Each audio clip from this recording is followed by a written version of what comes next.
दंडवत प्रणाम मी ईशादष्टी सतीश गुरु कैवल्यवासी तपस्विनी भामाताईजी अमृते श्री गोपाल कृष्ण मंदिर महानभाव राजाश्रम तामसा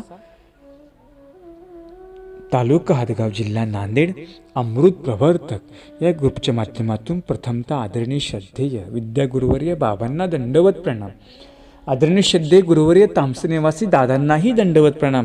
अमृत प्रवर्तक या ग्रुपमध्ये सहभागी असलेल्या सर्वच अच्युत गोत्र्यांना दंडवत प्रणाम.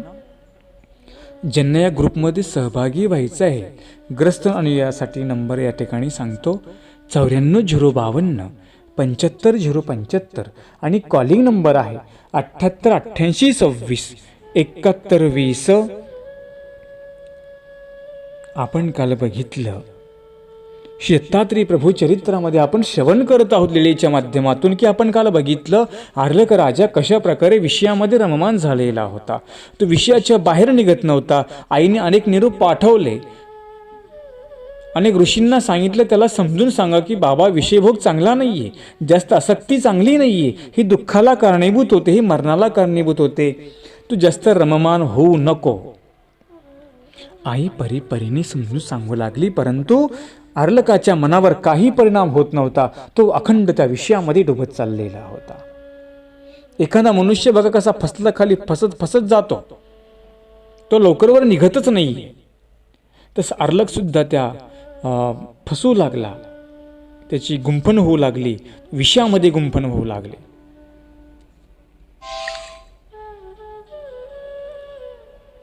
आणि मग अशा प्रकारे राणी मदळसीने 6 मुलांना बोलवलं आपल्यास. त्यांना सांगितलं की तुम्ही लवकर जा आणि अलंकापुरात जाऊन आर्लकाला उपदेश करण्यास सांगितला. पण आपल्या भावाचाही त्याच्यावर काही परिणाम झाला नाही. आईला वाटलं भावाचं तरी ऐकेल, नको ऐकू द्या ऋषींचं, भावाचं तरी कमीत कमी ऐकेल, कारण की आप्ताचं वाक्य लागतं की नाही. ठीक आहे, ऋषी लोक लांबची होती परंतु भाऊ जवळची होती. आईला वाटलं त्याचं तरी ऐकेल, पण त्याने त्याचं पण नाही ऐकलंच नाही अजिबात. कशाला ऐकल तो एवढा कुसंस्कारी झाला होता, विषयाने आंधळा झालेला होता.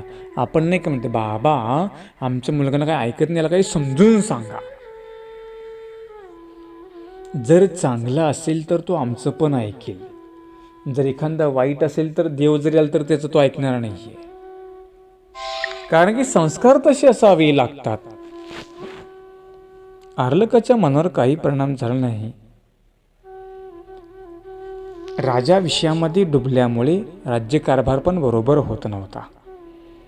त्यामुळे प्रजाही त्रस्त झालेली होती. राज्यात जर विलासी स्वच्छंदी असेल तर प्रजेचं कल्याण कसं होणार.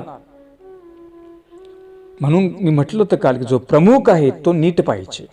तो जर विलासी असेल, स्वच्छंदी असेल, कसा आपण वायफट वागत असेल तर घर सुधरेल का, परिवार सुधरेल का, त्याची मुलं बाळं सुधरतील का. एखाद्या माणसाला व्यसन आहे, अखंड दारू पितो किंवा काही व्यसन वाईट करतो, त्याचं घर सुधरेल का, अजिबात नाही सुधारणार. त्याची मुलं पण पुढे दारूच पितील, ते पण पुढे चोरीच करतील. कोण, ज्याच्या घरातला प्रमुख असा आहे त्याचा. म्हणून प्रमुख चांगला पाहिजे, कुटुंब प्रमुख चांगला पाहिजे. हा कुटुंब प्रमुख राजा तर बिघडूनच गेलेला होता आणि त्याला इतक्यांचीच आवड नव्हती. आणि ज्या ठिकाणी राजा विलासी असतो त्याच्या राज्याचा नाश व्हायला वेळ लागत नसतो. एखादा परिवार असेल त्या घरामध्ये, एखादा जो वायफट वागत असेल त्याचा परिवार बर्बाद व्हायला वेळ लागत नाहीये. आपण समाजामध्ये पाहतोच की नाही कशा प्रकारे अनेकांच्या घराचा सत्यानाश होत होते. कशामुळे झाला, तिथे धर्म नाही, तिथे संस्कार नाही, कुठलं वळण नाही चांगल्या प्रकारचं. ज्या ठिकाणी धर्म आहे, संस्कार आहे, वळण आहे, घरातले व्यक्ती आदर्श आहे, त्या घराचा उद्धार होत असतो.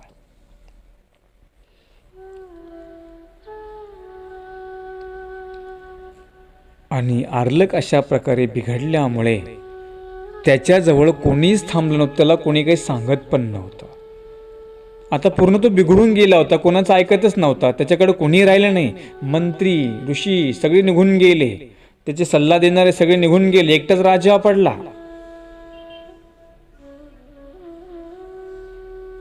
तरी मदलसेने आपल्या 6 पुत्रासह काशीला प्रस्थान केलं. जाताना पुन्हा सांगितलं, अर्लक, तुझ्या हिताचं मी शेवटचं तुला सांगते. संकट काळी दत्तात्रय प्रभूंना शरण जा, असा मोलाचा सल्ला देऊन त्याची आई मदलसा काशी म्हणजे निघून गेलेली आहे.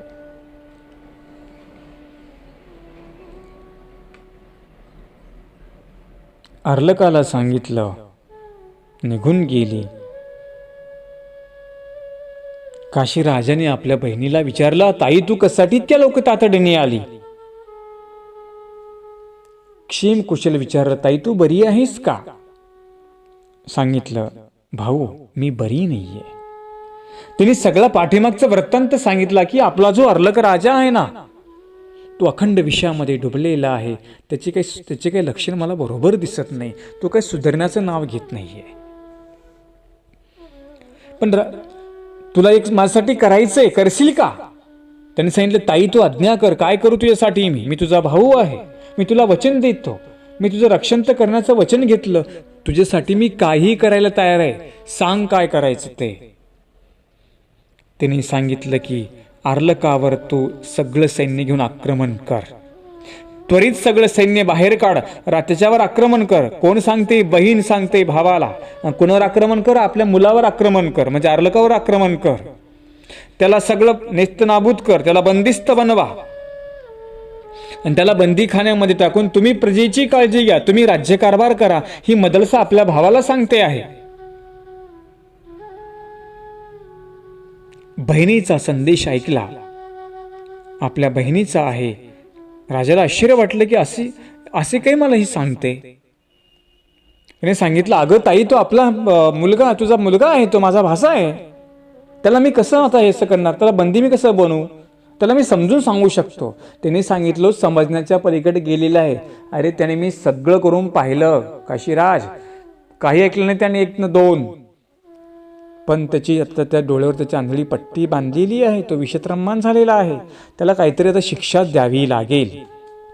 आणि मग अशा प्रकारे काशी राजाला वृत्तांत कथन केल्यानंतर काशी राजाने आपल्या बहिणीच्या आदेशाप्रमाणे अर्लकाच्या हिताच्यासाठी अलंकापुरावर सैन्य घेऊन अकस्मात आक्रमण केलंय. कशासाठी केलं? अर्लकाचं हित त्याच्यामध्ये होतं. बघा, तुम्ही जर कधी मुलांना रागवता ना, तर रागवण्यामध्ये हित असतं मुलांचं, म्हणून त्यांना रागवलं पाहिजे, मारलं पाहिजे. मी म्हटलं होतं की नाही, मुलांना मारा, त्यांना धर्म शिकवा, त्यांना शासन करा, त्यांना नियम करा, देवपूजा केलीच पाहिजे, दंडवत घातलेच पाहिजे, उपदेश घेतलाच पाहिजे, त्यांना दंडक करा. बघा तुमची मुलं सुधरून जातील. शिक्षापण म्हणजे काय हो? त्यांच्या भल्यासाठी आपण शिक्षापण करतो, की त्यांची कीव त्यांची कीव असते, कीव पण करा, आणि जर प्रसंग आला त्यांना शिक्षापणही करा, त्यांना मारही द्या. कारण की मार त्यांच्या हिताचा असतो. म्हणतात ना, गुरुचा मार हा हिताचा असतो, म्हणून मार खाल्ला पाहिजे शिष्याने गुरूंचा. आपण तर बोलणे सण करू शकत नाही. आजकाल आम्ही पाहतो शाळेमधली कंडिशन अशी आहे, एखादे शिक्षक जर त्या मुलाला रागवले, लगेच ते म्हटले, ते मुलाचा बाप त्या शाळेमध्ये जातो आणि म्हणतो की आमच्या मुलाला का बरं मारलं, कशामुळे तुम्ही रागवले? विचार करा, तुम्ही जर त्या गुरुला असं जाऊन म्हटले, तुमचा मुलगा सुधरेल का? उद्या होईल ना मोठा वांटेड होईल, मग दरोडेखोर होतो, मोठा लफंगा होतो. कशामुळे? लहानपणीचा लाड केला असा वायफट तुम्ही. त्याला शिक्षा पण करू दिलं नाही, त्याला कोणाला शासन करू दिलं नाही, म्हणून तर तो एवढा मोठा चुकीच्या मार्गाला गेला. म्हणून लहानपणी मुलांना शासन करा, हीच मुले पुढे घडत असतात. सांगितलं की त्याला शासन केलं, त्याच्यावर आक्रमण केलं. काशी राजाने आपल्या भाषावर म्हणजे अर्लकावर आक्रमण केलं.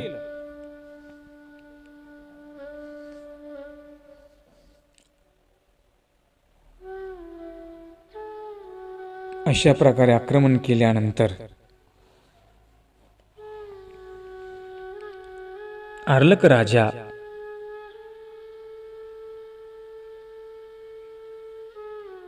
अर्लकावर आक्रमण करणार होता काशी राजा, हे त्याला माहिती नव्हतं. आई निघून गेली, अर्लकाला तर रान मोकळं झालेलं होतं. कुणाचाही वचक त्याच्यावर नव्हता, कुणाचाही लगाम त्याच्यावर नव्हता. म्हणून म्हणतात ना, मनाशी लगाम ठेवला पाहिजे. आमचे स्वामी सुद्धा सांगतात की जीवाचा वागारा जो आहे ढिला होऊ द्यायचा नाही, जीवाला वायफट होऊ द्यायचं नाही, जीवाला कुठल्याही कुप्रवृत्तीकडे जाऊ द्यायचं नाही, वाईट मार्गाकडे जीवाला जाऊ द्यायचं नाही. तुमच्या हातामध्ये लगाम ठेवा. जीव म्हणतं ते करू नका, जीव तुम्हाला काही पण सांगेल ते करू नका. लगाम दिला पाहिजे. म्हणतात ना, इंद्रियाचा लगाम दिला पाहिजे, आपल्या मनाला लगाम दिला पाहिजे. ज्यांना मोक्ष प्राप्त करायचा आहे ना, त्यांनी मनाला लगाम दिला पाहिजे. त्याचं मन कंट्रोल पाहिजे. आम्हाला स्वामींनी तर पहिलं मन संयमित करायला सांगितलं, त्यासाठी इंद्रियांना संयमित करायला सांगितलं. ज्याने इंद्रियांना संयमित केलं तो साधक तयार होतो. ज्याने इंद्रियांना संयमित केलं तो परमेश्वराचा मोक्ष मार्ग प्राप्त करू शकतो. एकच आहे फक्त, संयम करायचा मनावर, इंद्रियावर. विजय मिळवायला सांगितला. ज्याने मनावर इंद्रियावर विजय मिळवला की तो योगी होतो, संत पुरुष होत असतो. जो भोगी आहे तो संत होऊ शकत नाहीये. जर योगी व्हायचं असेल तर मनावर, इंद्रियावर विजय, कंट्रोल आपलं पाहिजे. म्हणतो मी तुम्हाला म्हणालो होतो की आसक्ती प्रपंचामध्ये कामाची नाहीये. अर्लकाच्या वासना वाढू लागल्या, पण त्याला कुठं माहिती होती की संसार क्षणिक सुख देणारा आहे. क्षणिक सुख संसारामध्ये आहे, परंतु अनंत काळ दुःख संसारामध्ये आहे. विषय कमी काळ भोगले जातो, परंतु दुःख किती काळ भोगलं जातं? भरपूर वेळेस दुःख भोगावं लागतं. क्षणिक सुखासाठी केलेला प्रपंच तुम्हाला जीवनामध्ये अखंड दुःख देतो आहे. हे जग असं आहे, जगामध्ये कोणाचा वासना शांत झाल्या का? कोणी किती जरी विषय भोगला, त्याचं मन शांत झालंय का? नाही, ती चौपट वाढते आहे. जसं आपण अग्नीमध्ये आपण जर तूप टाकलं, अग्नी शांत होणार आहे का? तो विझणार आहे का? तो विझणार नाहीये, तो जास्त भडकणारच आहे. तशा प्रकारे तुमची एक पट वासना की 10 पट वासना वाढते. तुम्ही शांत होणारे नाहीये, वासना शांत होणारी नाहीये. अनंत काळापासून कुणाची वासना शांत झाली का? नाही झाली. आणि यापुढे शांत होणार आहे का? होणार नाहीये. परंतु जीवाला आपल्या अज्ञानामुळे ह्या गोष्टी कळत नाही. आणि जीव अज्ञानामुळे त्या वासनेमध्ये गुरफडतो, त्या विषयाच्या मागे धावतो, त्या विषयाच्या मागे जात असतो. जसा अर्लक गेलेला आहे. अर्लक आपल्या मोज मस्तीमध्ये उन्मत्त झालेला होता. आणि उन्मत्त झाला असताना कधी सैन्याने आक्रमण केलं हे त्याला कळलंच नाही. सगळे कोण त्याला घेरवा घालण्यामध्ये आला. सर्व अलंकापुरी काशी राजाने ताब्यामध्ये घेतली. जेव्हा अर्लकाला समजलं तेव्हा तो पळून जाऊ लागला. जेव्हा अर्लकाला पकडल्या गेलं तेव्हा त्याची सगळी धुंदीच निघून गेली. त्याची जी काही मौज मस्ती होती, विषयाची धुंदी होती, ती सारी निघून गेली. कारण त्याला कशामुळे? त्याला वाटलं की आता आपल्या जवळ कोणीच नाहीये, आपला आप्तजन कोणीच नाही, आपला स्नेही कोणीच नाहीये, आता आपल्याला इथून कोणी सोडू शकत नाहीये. अर्लक राजा एकटा पडलेला आहे. काशी राजाने त्याला बंदी बनवलं, त्याचं वैभव हिरावून घेतलं. ते संबंधी दूर निघून गेले, नातेवाईक दूर निघून गेले. अशा त्रिविध तापाच्या दुःखाने अर्लक अंतकरण त्याचं होरपळून जाऊ लागलं. कारण की सगळं राज्य गेलं, घरदार गेलं, संपत्ती गेली. आणि मग त्याचं मन उद्विग्न झालं, दुःखिस्त झालं. मग त्याला वैराग्य निर्माण झालं. तिने तापाने हा दग्धला, होरपळून गेला. कोण? अर्लक राजा. आपलं पण असंच होतं. जेव्हा आपलं सर्वस्व काहीतरी निघून जातं ना, आपल्यावर प्रचंड दुःख कोसळतं. मग दुःखामध्ये मग तुम्हाला आपल्याला देव आठवायला लागतो. आधी नाही आठवत. सुखामध्ये देव कोणाला अजिबात आठवत नाही. तुमच्याकडे राहू द्या संपत्ती, सुख, तुम्हाला अजिबात देव आठवणार नाही, कुठलं मंदिर नाही, कुठले बाबा तुम्हाला आठवणार नाहीत. पण जेव्हा का दुःख तुमच्यावर कोसळलं, जेव्हा तुम्ही कुठल्या तरी तापाने दग्ध झाला, मग तुम्हाला आठवतं की अरे आपण स्थानाला गेलं पाहिजे होतं, अरे आपण देवाचं स्मरण केलं पाहिजे होतं, अरे आपण काहीतरी क्रिया केली पाहिजे होती. पण कधी तुमच्यावर दुःख कोसळलं की मग तुम्हाला शहाणपण येतं. आधी येत नाही अजिबात. आधी आपल्या पण डोळ्यावर पट्टीच असते. कुणाला सौंदर्याची आहे, कुणाला आपल्या संपत्तीची आहे, कुणा वाटलं माझ्यासारखा शहाणा मीच म्हणतो. अशा अनेक आपल्या गर्व आपल्या ठिकाणी असतात. परंतु जेव्हा सगळं काही गेलं ना, मग समजतं अरे आपलं कोण दंड. आपल्यावर काही संकट आले की मग आपण देवाच्या पाठीमागे लागतो, मग आपण देवाचा धावा करतो. पण कधी आपल्यावर संकट आलं की राजाला पकडल्या गेलं, अर्लकाला काशीराजाने पकडलं, सगळे त्याचं सैन्य सगळे संपत्ती हिरावून घेतली आणि एका क्षणामध्ये सगळे धुंदी त्याची उतरण गेली आणि अर्लक तिथून त्याने पळ काढलेला आहे. कारण की त्याला आता वाटलं की आपल्याला साथ देणारं कोणीच नाही आहे, आपले स्नेहीजन नाहीत, आपले आप्तजन पण नाहीत, आता आपण एकटंच पडलेलो आहोत. दैव त्याच्यावर कुपित झालं, त्याची स्वकीय दुरावले, जवळ कोणीच नव्हतं, सगळं राज्य वैभव हिरावल्या गेलं. अशा 3 तापाने अर्लक राजा आता दग्ध झालेला आहे. अधिदैविक, अधिभौतिक, आध्यात्मिक.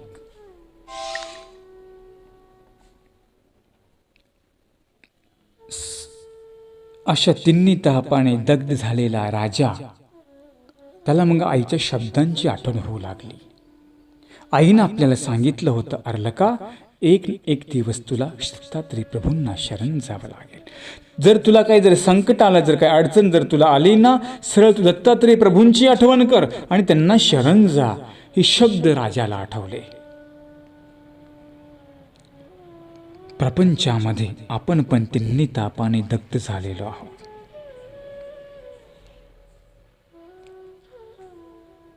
आपण जर या 3 तापापासून जर वेगळं व्हायचं असेल की नाही, तर श्री दत्तात्रय प्रभूंना आपल्यालाही शरण जावं लागेल, नव्हे तर त्यांची सेवा आम्हाला करावी लागेल, स्मरण करावं लागेल. कारण एका देवाशिवाय आपला कोणी नाही आहे. पण आपल्याला देव कधी आठवतो? जेव्हा काही दुःख आलं की मग तुम्हाला देव आठवतो. जेव्हा संपत्ती असते ना, जेव्हा आपल्याकडे काही असतं, आपल्याला देव अजिबात आठवत नाही. सगळं काही कोणी हिरावून घेतलं की मग तुम्हाला देव आठवतो, धर्म आठवतो. पण जेव्हा तुम्ही चांगलं असता तेव्हा तुम्हाला देव आठवत नाही. तुम्ही देवाला नावं ठेवता, धर्माला नावं ठेवता. तुम्ही म्हणजे तुम्ही नाही, अज्ञान लोकांचं सांगतोय मी, जनरल बोलतो आहे. ज्ञानी तर देवाला शरण जातो, ज्ञानी तर परमेश्वराची आराधना करतो. पण जे अज्ञानी लोक आहेत ते अशा प्रकारची देवधर्माला नावं ठेवत असतात, साधू संतांना नावं ठेवत असतात. राजाला वाटलं की आपण आपल्या आईने आपल्याला संस्कार केला होता, परंतु आपण विलासामध्ये रममाण झालो. विनाशकारी बुद्धीमुळे संस्कार आपण सगळे हरवून गेलो, सगळे संस्कार आपण विसरून गेलो आणि कुसंस्काराने आपण सगळे असे तयार झालेलो आहोत. आणि त्या विलास भोगाच्या मागे लागलो. दुर्दैवाने मी त्या उशी भोगामध्ये रमलो, मी त्याला बळी पडलो. अशा प्रकारचं राजाला दुःख वाटू लागलं. त्यांनी सांगितलं की आता आपण दत्तात्रय प्रभूंना शरण जायचा. आईचे शब्द अर्लकाला आठवले.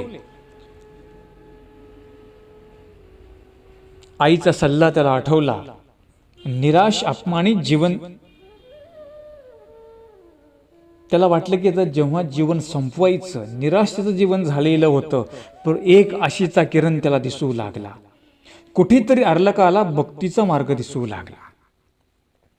आजही आपण पाहतो समाजामध्ये लोक निराश झाले की आत्महत्या करतात, विषप्राशन करतात. काही प्रपंचामध्ये तुडफुड झाली तर लगेच घरदार सोडून कुठेतरी आत्महत्या करून घेतात. आत्महत्या कशाला करतात? जाना सरळ मार्गामध्ये, जा परमेश्वराला शरण. पण जीवनाचं असं बरं काही वाईट करू नका. जर झाली ना घरी भांडणं सासू सुनेची, सासूने सरळ मार्गात निघून जा. जर तुमचं जर गेल्याने भलं होत असेल तर आपण मार्गात जायला काय अडचण आहे. अर्लकाला वाटलं की आपलं भलं करून घ्यायचं आहे आपल्याला. त्याच्या पुन्हा जीवन त्याला आशा त्याच्या पल्लवीत झाल्या. आईने सांगितल्याप्रमाणे अर्लक राजा तर सह्याद्री पर्वतावर जाऊन दत्तात्रय प्रभूंना आपण शरण गेलो पाहिजे ही भावना त्याच्या मनामध्ये आली. त्यांनी बुद्धीचा निश्चय केला. त्याचे पाय आता सह्याद्री पर्वताच्या दिशेने जाऊ लागले. मन दत्तात्रेय प्रभूंच्या दर्शनासाठी वेग घेऊ लागला. दत्तात्रेय प्रभूंच्या दर्शनाची त्याला ओढ निर्माण झाली. जर तुम्हाला देवाची ओढ असेल, धर्माची ओढ असेल, तर बरोबर तुम्हाला त्यासाठी सवड भेटत असते. तुम्ही पण त्यासाठी वेळ काढता. जर आपल्याला सवड नसेल तर आपण वेळ काढू का? म्हणतात ना, आवड पाहिजे, निरूपण ऐकण्याची आवड पाहिजे, श्रवण करण्याची काहीतरी आपल्याला आवड पाहिजे. जर आपण आवडच ठेवली नाही तर आपल्याला ऐकायला भेटेल का? तुम्ही आता जे लोकांनी नंबर घेऊन माझ्या आपण ग्रुपमध्ये ॲड झाला, कुठून तुम्ही मला शोधून काढलं. कशामुळे? तुम्हाला आवड निर्माण झाली. तुम्हाला वाटलं जे काही 4 शब्द, माझंच नाही कुणाचंही प्रवचन, तुम्ही अनेक ग्रुपला तुम्ही अटॅच आहात, अनेक प्रवचन तुम्ही श्रवण करतात. कशामुळे? तुम्हाला आवड आहे. ही ओढ निर्माण झाली पाहिजे. अर्लकाला ओढ निर्माण झाली. दर्शनाच्या दिशेने माहूरगडाचे येऊ लागला. माहूरगडाच्या जवळ अर्लक राजा आला. सह्याद्री पर्वतावर अतिविशाल हा पर्वत आहे. दत्तात्रेय भाऊ कुठे मला भेटतील, अशा प्रकारचा विचार अर्लकाच्या मनामध्ये येऊ लागला. त्याला वाटलं की मला दर्शन कसे देतील? मी तर अनेक दुराचार केले, अनेक मी वाईट कर्म केले, आणि मला दत्तात्रेय प्रभूंनी दर्शन देतील काय? अनेक मी कुकर्म केले, मला दर्शन का बरं देतील? असे अनेक विचार अर्लकाच्या मनामध्ये येऊ लागले. मी विषयामध्ये रममान झालो. दत्तात्रेय प्रभूंचं दर्शन म्हणजे परमेश्वराचं कधी चिंतन केलं नाही, मनन केलं नाही, स्मरण केलं नाही, तर मला दत्तात्रेय प्रभू मला दर्शन देतील कसे? हे विचार त्याच्या मनामध्ये येऊ लागले. स्वतःची त्याला घृणा वाटू लागली. आपण लवकर अपेक्षा देवाकडून करतो. देवाने आमचा मनोरथ पूर्ण केला पाहिजे, देवाने ताबडतोब आम्हाला दिलं पाहिजे. देव जसं आपल्या घरातच बसलेला आहे. आपण करायच्या नावाने बोंबाबोंब, परंतु देवाकडून अपेक्षा फार लवकर जीव करत असतो. देवाने हे द्यावं, देवाने ते द्यावं. मग देवासाठी आपण काय देतो? किती वेळ आपण देवाला देतो? हे प्रामाणिकपणे आपण ज्याचं त्याचं परीक्षण ज्यांनी त्यांनी करा. किती वेळ आपण देवाला देतो ना? आपल्याला मागण्याचा काय अधिकार आहे? अरे तुम्ही देवाचं काही करतच नाही, मग तुम्हाला मागण्याचा अधिकार दिला कोणी? पहिलं करा, नंतर मागा.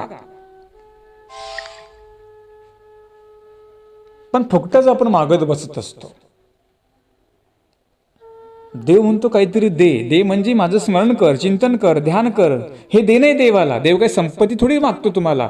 देवच तुम्हाला देतोय संपत्ती. देव तुम्हाला संपत्ती कशाला मागेल? अर्लकाला वाटलं मी तर अनेक वाईट कर्म केली, मला दर्शन कशी देतील? पण त्याच्या मनामध्ये विचार आला की दत्तात्रेय प्रभूंचा जो अवतार आहे हा भक्तांचं रक्षण करण्यासाठी आहे. तो भक्तवत्सल आहे, भक्तवत्सल आहे, दयाळू आहे, मयाळू आहे. कुठेतरी मला परमेश्वर दर्शन देतील. त्याच्या मनामध्ये अंतःकरणामध्ये ओढ सुरुवात होती. दोष आठवू लागला आणि प्रायश्चित्त घेऊ लागला. आमच्या शास्त्रामध्ये सांगितलं, स्वामी सांगतात की बाई क्रियेचे अनुताप पुरश्चरण. जर तुमच्याकडून काही दोष घडले असतील तर अनुताप करा, त्याने तुम्ही पूर्व पदावर येसाल. झालेल्या दोषाविषयी दोष आठवा, देवाला क्षमा मागा. हा अर्लक आपल्या त्या ठिकाणी क्षमा मागू लागला, याचना करू लागला. त्याच्या अंतःकरणामध्ये प्रायश्चित्त निर्माण होऊ लागलं. त्याला वाटू लागलं की आपलं हे जीवन आहे अमंगल आहे, अनेक दोषांनी भरलेलं आहे.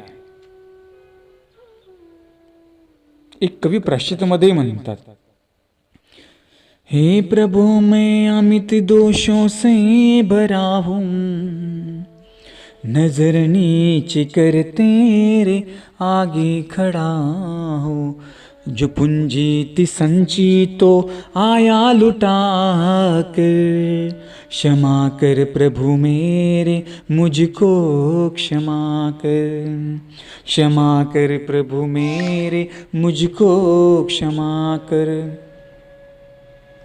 दोषी में ऐसा सदा तम तमाऊं, स्वार्थ के वश ही मैं धर्म निभाऊं, निंदक कुटिल खुद को लाया बना कर, क्षमा कर प्रभु मेरे मुझको क्षमा कर.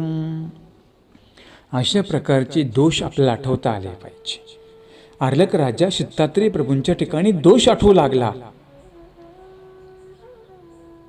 दत्तात्रेय प्रभूंनी त्याची दर्शनाची तळमळ बघितली. दत्तात्रेय प्रभूंना वाटलं की आपण आता दर्शन दिलं पाहिजे. तो म्हणतो, हे दयाघना परमेश्वरा, मला कधी दर्शन देशील? दत्तात्रेय महाराजा, मला दर्शन द्या. आपल्या दर्शनाची ओढ मला लागलेली आहे. ही प्रार्थना अर्लक राजा करतो आहे.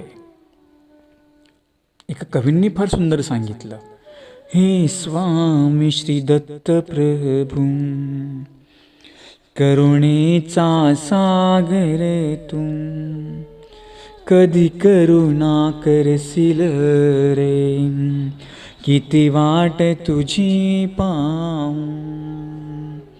हे स्वामी श्री दत्त प्रभू, करुणेचा सागर तू. अशा प्रकारे दत्तात्रेय प्रभूंना प्रार्थना करतो आहे. दत्तात्रेय प्रभूंनी त्याची ती अंतःकरणातील प्रार्थना जाणून मातंग वेशामध्ये दत्तात्रेय प्रभूंनी अर्लकाला अमोघ दर्शन दिलेलं आहे. अर्लकाने पाहिल्याबरोबर त्याला इतका आनंद होतो. तो म्हणतो की जो जपतपे यज्ञे त्याने प्राप्त होणारा परमेश्वर मला मी देवाला प्रार्थना केली, दत्तात्रेय प्रभूंनी दर्शन दिलं. दत्तात्रेय प्रभूंचे तेजस्वी ती मूर्त बघितली. अनेक आनंदाची लहर निर्माण झाली. अर्लकाचं हृदय आनंदित झालं. साष्टांग दंडवत केले. दत्तात्रेय प्रभूंच्या चरणी स्वतःला समर्पित केलं. दत्तात्रेय प्रभूंनी अर्लकाला पाहिल्याबरोबर अमृताचा वर्षाव झाला. श्री मुखातून एक वाक्य बाहेर पडलं, अर्लक राजा शांत हो, शांत हो. अशा प्रकारे तुझं कल्याण असो, शंभली शंभली, तुझे कल्याण हो. हे शब्द ऐकल्याबरोबर अर्लकाच्या अंतःकरणामधला जो काही दुःख होते दूर झालं. कारण की दत्तात्रेय प्रभूंची वाणी ती अमृत वर्षिणी होती. त्या वाणीच्या आशीर्वादाने अर्लकाचे तिन्ही ताप दूर झाले. दिव्य ज्ञान शक्तीचं संक्रमण केलं. त्याच्या ठिकाणी अपार भाव प्रगटला. हृदयामध्ये अपार भक्ती संचरली. त्याची सगळी लालसा वासना शांत झाली. जीवन कृत्यकृत्य झालं. दत्तात्रेय प्रभूंना तो अनन्य भावे शरण गेला आणि म्हणतो की आता माझं आश्रयस्थान दत्तात्रेय प्रभूच आहेत. आता मी यांना सोडून कुठे जाणार नाही. आणि तो अर्लक दत्तात्रेय प्रभूंच्या जवळ त्या ठिकाणी राहू लागला. कुठे? माहुरिया पर्वतावर. ही वार्ता मदलसेला समजली. तिला पण फार आनंद वाटला. आपले 7ही पुत्र आता योग्यता प्राप्त झाले. आनंद आईच्या चेहऱ्यावर होता. जीवनाचा मार्ग तिला जीवनाचा मार्ग सापडला. अर्लक राजा ऊर्ध्वगतीकडे जातो आहे हे तिला वार्ता ऐकल्याबरोबर ती सुद्धा दत्तात्रेय प्रभूंच्या ठिकाणी 6 मुलांना घेऊन गेली. आणि आपण आता दत्तात्रेय प्रभूंच्या सन्निधानामध्येच राहायचं, त्यांच्या जवळ राहायचं. अशा प्रकारे ती दत्तात्रेय प्रभूंना प्रार्थना करू लागली. दत्तात्रेय प्रभूंनी 7ही पुत्रांना दर्शन दिलं. अर्लकाच्या भेटीला माहुरगडावर मदलसा आली. दत्तात्रेय प्रभूंचं दर्शन झालं. मदलसेला वाटलं की आपला पुत्र अनिष्ट मार्गाला लागलेला होता. तो म्हणतो की आता मला काही राज्याकडे जायचं नाही, मी सगळं राज्य त्याग केला, आता मला तुझ्याकडेच राहायचं आहे. सर्व मला राज्य नको आहे. आई सांगते की नाही, तू आता तुझ्यामध्ये बदल केला, तू दत्तात्रेय प्रभूंचा भक्त झाला, तू आता पुनश्च राज्य कारभार सांभाळ, राज्य चालव. परंतु करत असताना दत्तात्रेय प्रभूंनी त्याला उपदेश केला, केवळ कर्तव्य कर्म करून राजन आपलं कर्म कर, माझ्यामध्ये मन कर, माझ्यामध्ये मन लाव, माझ्यामध्ये ध्यान लाव, माझं चिंतन कर, कुठल्या प्रकारची सुखाची लालसा करू नको आणि आपलं राज्य सांभाळ. पण सांभाळत असताना माझी प्रार्थना कर, तुला कुठलंही आता इथून पुढे दुःख येणार नाही ना, तो विषयामध्ये रममान होणार नाही. अशा प्रकारे दत्तात्रेय प्रभूंची आज्ञा घेऊन काशी राजा आपला ठिकाण काशीला गेला आणि अर्लक पुन्हा दत्तात्रेय प्रभूंच्या आज्ञेने राज्यकारभार करू लागला. मदलसा आणि 6 पुत्र दत्तात्रेय प्रभूंच्या ठिकाणी राहू लागले. अशा प्रकारे मदलसेने आपल्या 6ही पुत्रांना दत्तात्रेय प्रभूंच्या सन्निधानामध्ये राहू लागले. मदलसेला आनंद झाला. तिकडे अर्लक राजा आपला राज्यकारभार करत असताना दत्तात्रेय प्रभूंच्या चिंतनामध्ये मग्न होऊन राज्यकारभार करू लागला. अशा प्रकारे अर्लकाचे तिन्ही ताप दत्तात्रेय प्रभूंनी हरण केलेले आहे. हे कवींनी फार सुंदर म्हटलेले आहे. अर्लकाचे त्रिताप हरुणी यदुरायासी वयनार्पुणी करिसित याचा उद्धारू आदि गुरु नमो दत्त गुरु नमो आदि गुरु नमो दत्त गुरु. अशा प्रकारे अर्लकाचे तिन्ही ताप हरण झाले. आपण सुद्धा ही लीला आठवायची. आपण सुद्धा प्रपंच करत असताना परमेश्वराचं ध्यान करा, चिंतन करा, स्मरण करा, मनन करा. तुमचं सुद्धा प्रपंच व्यवस्थितपणे पार पडेल. तुमचाही प्रपंच व्यवस्थितपणे चालणार आहे. पण कधी तिथे भगवंताचं त्या प्रपंचामध्ये अधिष्ठान पाहिजे. आपलं पण देवाकडे लक्ष पाहिजे. जो परमेश्वराचं चिंतन करतो की नाही त्याला कुठलं दुःख त्याच्या वाट्याला येत नाही. अशा प्रकारे हे जी लीळा आहे हे तुम्ही आठवा. दंडवत प्रणिपात.